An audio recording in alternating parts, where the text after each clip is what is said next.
అచ్చ తెలుగు కథలు వినడానికి విచ్చేసిన శ్రోతలందరికీ మీ కృష్ణమ్మ కథలు ఛానల్ తరపున స్వాగతం, సుస్వాగతం. ఈ వీడియోలో మీరు వినబోతున్న కథ అక్కయ్య పెళ్లి కూతురు ఆయనే. రచన డాక్టర్ కాట్రగడ్డ రాజబాపయ్య గారు. ఇక కథలోకి వెళ్ళిపోదామా? పెళ్లి చూపుల తతంగం పూర్తయింది. మగ పెళ్లి వారి తరపున తల్లి కొడుకు మాత్రమే వచ్చారు. పెళ్లి కొడుకు మోహన్ అమెరికాలో సాఫ్ట్వేర్ ఇంజనీర్. పట్టుకుంటే మాసిపోయేలా ఎంతో అందంగా హుందాగా ఉన్నాడు. తల్లి సుందరమ్మ మాత్రం ఖరీదైన పట్టుచీర, వంటి నిండా పాతకాలం నాటి నగలతో ఆండాళ్లమ్మలాగా ఉంది. ఆమె భర్త కాలం చేసి 4 సంవత్సరాలు కావస్తోంది. మోహన్కి 10 రోజులు మాత్రమే సెలవు దొరికింది. ఈలోపే పెళ్లి చేసుకుని అమెరికా వెళ్ళిపోవాలి. కోడలి ఎంపిక విషయంలో తల్లికే పూర్తి స్వేచ్ఛనిచ్చేశాడు మోహన్. పెళ్లి కూతురు నిర్మల కూడా బీటెక్ పాస్ అయి తాత్కాలికంగా ఏదో చిన్న కంపెనీలో ఉద్యోగం చేస్తోంది. చామన ఛాయిగా ఉంటుంది. నెత్తిమీద జుట్టు కొద్దిగా పలుచన. పెళ్లి కొడుకుతో సరితూగే అందం కాకపోయినా ఆనాకారి మాత్రం కాదు. అమ్మాయి అందచందాలు వాళ్లకు పూర్తిగా సంతృప్తి కలిగించకపోయినా పద్ధతి గల సాంప్రదాయ కుటుంబమని సమయం కూడా తక్కువగా ఉండడంతో సరిపెట్టుకున్నారు. కట్నం, పెట్టుబడులు, లాంఛనాల దగ్గర బెట్టు చేయకుండా మగ పెళ్లివారే కొంత తగ్గి సర్దుకుపోయి త్వరలో మంచి రోజు చూసి లగ్నాలు పెట్టుకుందామని ఒక నిర్ణయానికి వచ్చారు. అప్పుడే సుందరమ్మకు గుర్తొచ్చింది. మీకు 2 అమ్మాయిలున్నారన్నారుగా, రెండో పిల్ల కనబడదే అంటూ ఆరా తీసింది. దానికి కొంచెం సిగ్గెక్కువ. వంటగదిలో పనులు చూస్తూ ఉండిపోయింది అంది తల్లి సీతమ్మ. ఆమె కావాలనే కూతుర్ని బయటకు రావద్దని హెచ్చరించింది. మగపిల్లలతో కలిసి చదువుతున్న ఈ రోజుల్లో కూడా సిగ్గేమిటి?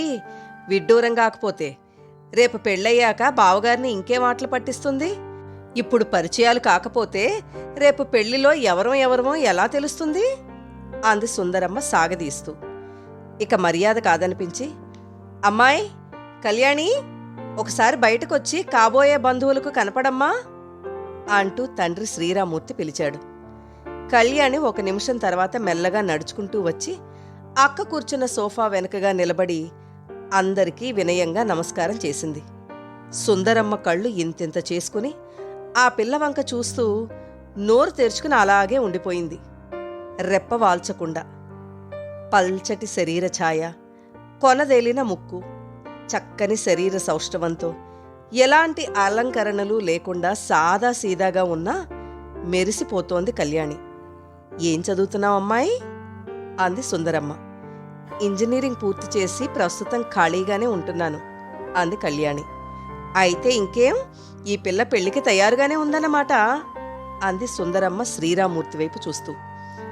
అవుననుకోండి, అయినా ముందు పెద్దదానికి చేసి పంపించి 2-3 ఏళ్ల తర్వాత ఈ పిల్ల గురించి ఆలోచిద్దాం అనుకుంటున్నాం. పైగా దానికి ఇంకా బాగా చదువుకోవాలని కోరిక అన్నాడు శ్రీరామూర్తి. పెళ్లి కొడుకు నిర్మల వైపు మామూలుగా ఒకసారి చూసి తలదించుకున్నాడు. కాని కళ్యాణి వైపు మాత్రం పదే దొంగచూపులు చూస్తూ కూర్చున్నాడు. వెళ్లేటప్పుడు అందరి దగ్గర సెలవు తీసుకుని నిర్మలని కళ్యాణిని మార్చి చూస్తూ వెళ్ళొస్తానమ్మాయి అంటూ కళ్యాణితో నవ్వుతూ ప్రత్యేకంగా చెప్పి కొడుకుని వెంటేసుకుని వెళ్ళిపోయింది సుందరమ్మ. ఆ మరుసటి రోజు మధ్యాహ్నం శ్రీరామూర్తి హాల్లో ఎవరితోనో ఫోన్లో గట్టిగా అరుస్తుండడం వినబడి అందరూ హాల్లోకొచ్చారు. మీరు మనుషులా, పశువులా? సంస్కారం ఉండే మాట్లాడుతున్నారా?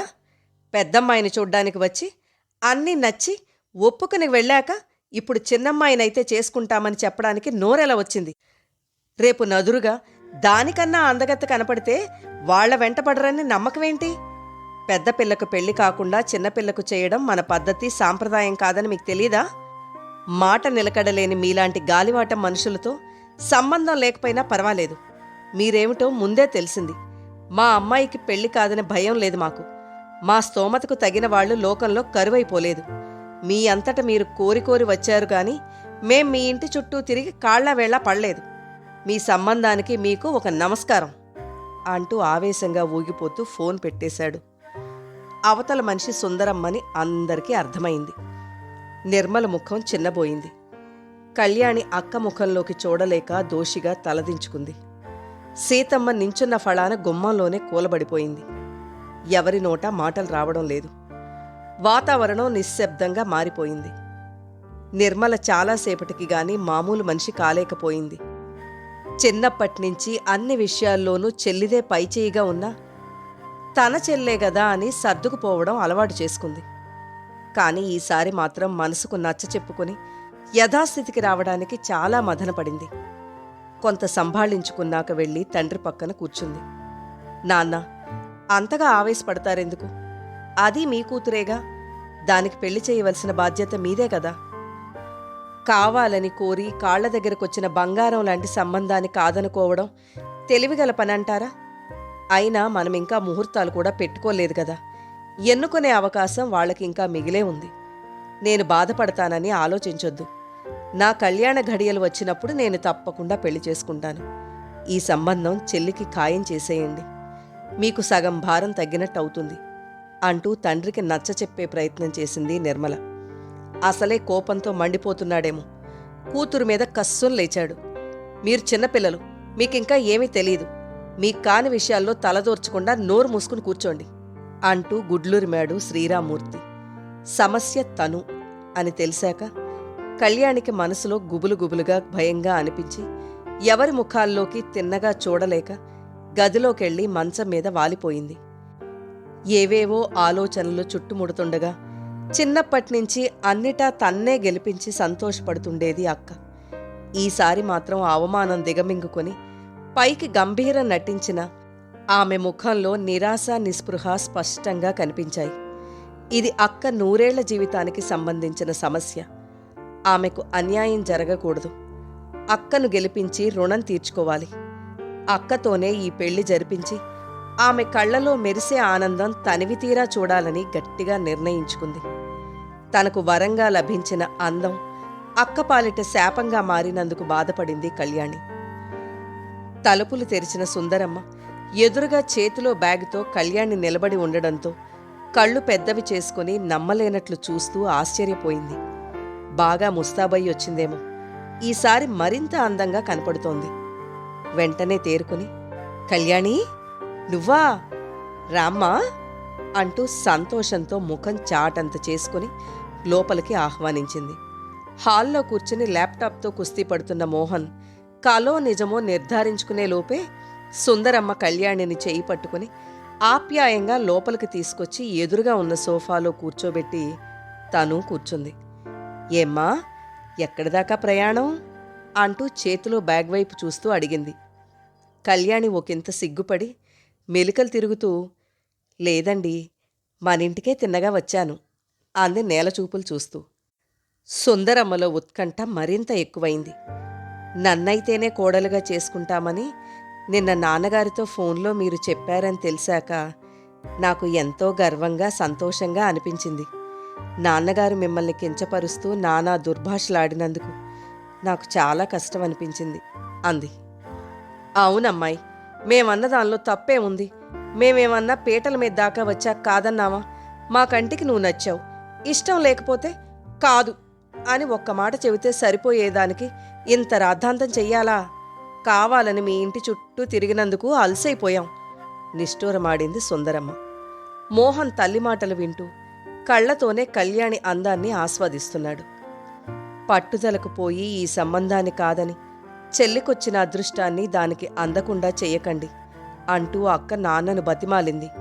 అక్క నిండు గోదారి లాంటిది. తొణకదు బెణకదు. సహనం, ఓర్పు దానికి పెట్టని ఆభరణాలు అంది కళ్యాణి అక్కను పొగుడుతూ.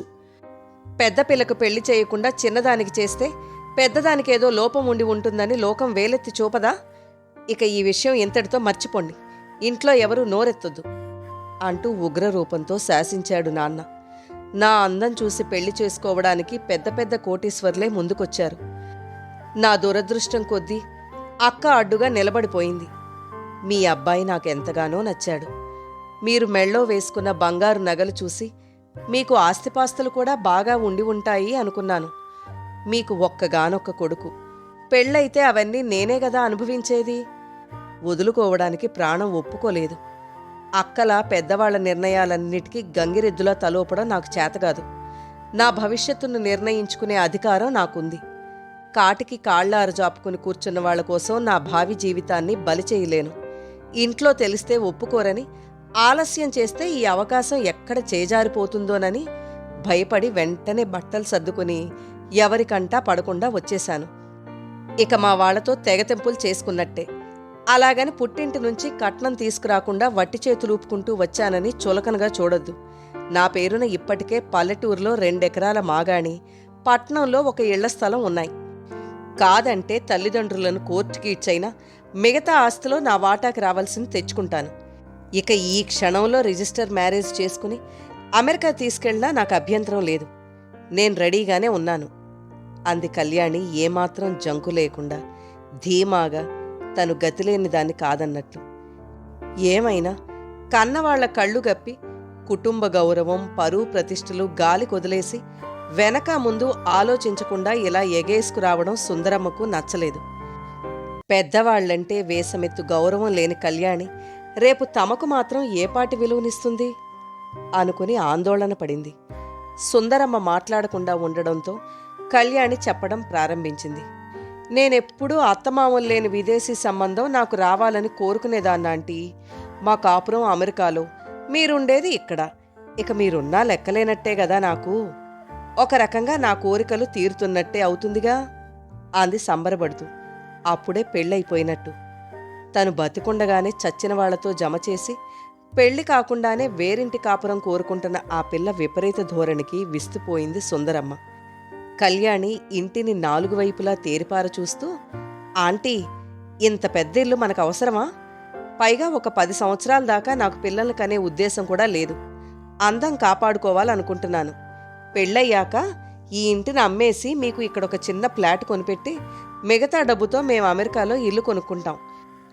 మీరు కాదనరనుకో, అయినా మీతో ఒక మాట చెప్పాలి కదా అంది పెద్దవాళ్లను గౌరవించి నెత్తిన పెట్టుకునేదానిలా. ఈసారి సుందరమ్మకు ఎక్కడో కాలింది.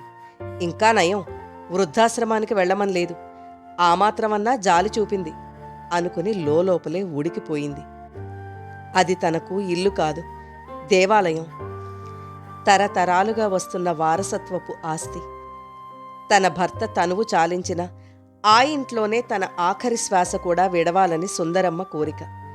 పైగా సంవత్సరంలోపే తనకు మనవుణ్ణి ఎత్తుకోవాలన్న కోరికుందని చెప్పే అవకాశం తనకెక్కడిచ్చింది? ముసల్దయ్యేదాకా కననని ముందే కరాఖండిగా చెప్తుంటే సుందరమ్మకు కంపరం ఎత్తుకొచ్చింది. అసలు పెళ్లి చూపులప్పుడు నేనే మీకు ముందుగా కనపడదాం అనుకున్నాను. అమ్మ కోప్పడి ఇంట్లో ఉంచేసింది. ముందు నన్ను చూస్తుంటే అక్కను మీరు ఇష్టపడేవారు కాదు, ఈ సమస్య వచ్చేది కాదు అంది కళ్యాణి పొరపాటు జరిగిపోయినట్టు.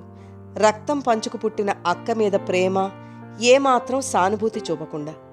ఆంటీ, మిమ్మల్నే నమ్ముకుని వచ్చా, వెనక్కి తిరిగి వెళ్లలేను. ఇది నాకు పరాయి ఇల్లు కాదు.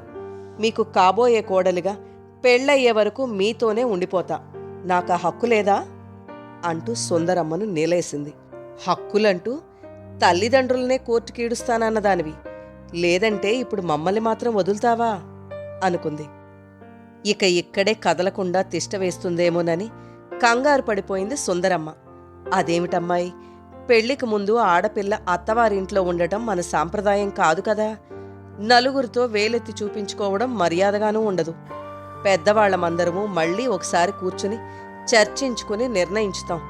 నువ్వు ఇలా రావడం బాగాలేదు, బయటకు పొక్కితే లేచిపోయిందని చెప్పుకుంటారు. ఇక ఆ ఇంట్లో ఆడపిల్లలకు పెళ్లిళ్లు కావు అంటూ నానా రకాలుగా నచ్చచెప్పి ఒక రకంగా బతిమాలి దాదాపు గెంటినంత పనిచేసి తిరిగి కళ్యాణిని ఇంటికి పంపించేసింది సుందరమ్మ. ఇప్పుడు సుందరమ్మ వదనం ప్రసన్నంగా లేదు. తను గుణవంతురాలు కాదనే దురభిప్రాయం కలిగించాలనే తన లక్ష్యం కొంతవేరకు నెరవేరిందనుకుంది. తను వచ్చిన విషయం తండ్రికి చెప్పొద్దని సుందరమ్మ చేత 1కి 10 సార్లు ఒట్టు వేయించుకొని అయిష్టం నటించుతూ తప్పదన్నట్లుగా తిరిగి తన ఇంటికి వచ్చేసింది కళ్యాణి. గండం గడిచి పెద్ద ఆపద నుంచి బయటపడినట్లుగా హాయిగా ఊపిరి తీసుకుంది సుందరమ్మ. కనిపెంచిన తల్లిదండ్రుల మాట లెక్క చేయకుండా పరువు ప్రతిష్టలు గాలి కొదిలేసి ఇలా ఎగేసుకుంటూ రావడం నచ్చలేదామెకు. ఆ పిల్ల ధైర్యానికి తెగింపునకు నోరెళ్లబెట్టి నిర్ఘాంతపోయింది. ఆడపిల్లకు పై రూపం ఒక్కటే అందంగా ఉంటే సరిపోదు, లోపల మనసు కూడా అందంగా ఉండాలి. అప్పుడే అది రాణించుతుంది. ఇప్పుడు సుందరమ్మ దృష్టిలో కళ్యాణి అందం మసకబారిపోయింది. వెంటనే ఆమెకు పెళ్లి చూపుల్లో వంచిన తల ఎత్తకుండా ప్రశాంత వదనంతో సరస్వతీదేవిలా ఒద్దికగా చిరునవ్వుతో కూర్చున్న నిర్మల కళ్లలో మెదిలింది. నక్కకి నాగలోకానికి ఉన్నంత తేడా అనుకుని మేడిపండు సామెతను గుర్తుకు తెచ్చుకుంది. తన కొడుకు అసలే నోట్లో నాలుక లేనివాడు. ఈ పిల్ల తీరు చూస్తుంటే పెళ్ళైన 3వ నాడే మొగుణ్ణి మూల కూర్చోమని ముప్పతిప్పలు పెట్టి 3 చెరువుల నీళ్లు తాగించేలా ఉంది. అందగత్తెనన్న అహంకారం మిడిసిపాటుతో విర్రవీగుతూ ఎంతసేపు తన స్వార్థం చూసుకోవడం తప్ప ఇతరుల బాగోగుల గురించి ఆలోచించే స్వభావం లేదనుకుంది. పైగా ఈ కుదుర్లేని పిల్ల దగ్గర తిన్నగా కాపురం చేసే లక్షణాలు కూడా ఉన్నట్టు అనిపించడం లేదు అనుకుని పెదవి విరిచింది. ఆ వాలకం చూస్తే కొడుకును తనకు కాకుండా తన్నుకుపోయి కొంగున కట్టుకునే గడుసు పిండంలా అనిపించి భయపడిపోయింది. కోరి కోరి ఇలాంటి పిల్లను కోడలుగా తెచ్చుకోవడం కొరివితో తలగొక్కున్నట్టు అవుతుందేమోనని తెల్లవార్లు కంటికి కునుకు లేకుండా ఎడతెగని ఆలోచనలతో ఎటూ పాలుపోక సతమతమైపోయింది. చివరకు ఎప్పటికో ఊగిసలాట మానేసి ఒక గట్టి నిర్ణయానికొచ్చి మనసు కుదుటపరుచుకుంది సుందరమ్మ. ఎంత సర్దుకుపోదామనుకున్నా కళ్యాణి మీద సదభిప్రాయం కలగలేదామకు. ఉదయం 10 గంటల సమయంలో సిద్ధాంతిగారిని వెంట పెట్టుకుని లోపలికి వస్తున్న సుందరమ్మను చూసి హాల్లో పేపర్లు తిరగేస్తున్న శ్రీరామ్మూర్తి ఆశ్చర్యపోయి అవాక్కయ్యాడు. సుందరమ్మ సొంత ఇల్లులా చనువుగా లోపలికొచ్చి ఎదురుగా ఉన్న సోఫాలో కూర్చుంటూ సిద్ధాంతిగారిని కూడా కూర్చోబెట్టింది. అన్నయ్య గారు, క్షమించాలి, పొరపాటయ్యింది, తొందరపడ్డాం. మనం ముందుగా అనుకున్నట్టు నిర్మలనే మా ఇంటి కోడలుగా చేసుకోవాలనుకుంటున్నాం. ఇవాళ మంచి రోజు, ముహూర్తం పెట్టుకుందామని సిద్ధాంతి గారిని వెంట తీసుకొచ్చాను అంది కల్మషం లేకుండా నిండు మనసుతో. వస్తూ వెంట పూలు పళ్ళు మిఠాయిలు బాగానే తీసుకొచ్చింది. అప్పటికే హాల్లోకి చేరుకున్న అందరి ముఖాలు ఒక్కసారిగా ఆనందంతో వెలిగిపోయాయి. కళ్యాణి అయితే సంతోషం పట్టలేక ఎగిరి గంతేసి అక్కను గట్టిగా కౌగిలించుకుని చెంపలు ముద్దాడి అక్కయ్య పెళ్లి కూతురాయనే అంటూ పాటలు పాడింది. నిర్మల సిగ్గుల మొగ్గ అయింది. కథ నచ్చితే తప్పకుండా లైక్ చేయండి, మీ ఫ్రెండ్స్కి షేర్ చేయండి. అలాగే ఈ ఛానల్ను ఇంకా సబ్స్క్రైబ్ చేసుకోని వారు వెంటనే సబ్స్క్రైబ్ బటన్ నొక్కండి. నోటిఫికేషన్స్ కోసం బెల్ ఐకాన్ క్లిక్ చేయండి. కథలో మీకు నచ్చిన అంశాలను అలాగే మీ సలహాలను సూచనలను కామెంట్స్ రూపంలో తప్పక తెలియజేయండి. మరో మంచి కథతో నెక్స్ట్ వీడియోలో మళ్ళీ కలుద్దాం. అందాక బాయ్ ఫ్రెండ్స్.